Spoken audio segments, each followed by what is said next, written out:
Life is a journey, not a destination. Ang buhay ng tao ay isang makulay na paglalakbay, kung saan walang tigil na pagbabago at pag-unlad. Katulad ng ganda ng mundo na patuloy na umiikot, ang buhay ay puno ng mga karanasan at pagkakataon na nagbibigay kulay at kahulugan sa ating mga buhay. Sa bawat araw na ating tinatamasang pag-ikot nito, natututo tayo, lumalago, at nagiging mas malalim ang ating pangunawa sa mga bagay-bagay.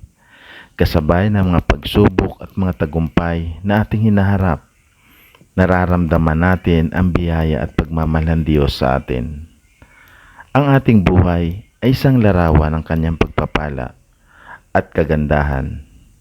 At sa bawat takbang na ating tinatahak, tayo ay patuloy na pinapalakas at pinalapit sa Kanya. Sa gitna ng walang tigil na pag-ikot ng mundo at paglalakbay ng buhay, tayo ay patuloy na umahanga sa ganda ng mundo na nilikha ng Diyos at sa biyayang ibinibigay niya sa atin. The wonders of nature are testament to God's creativity, and the gift of life is His invitation to explore and appreciate His masterpiece. Isang mapagpalang araw po para sa ating lahat.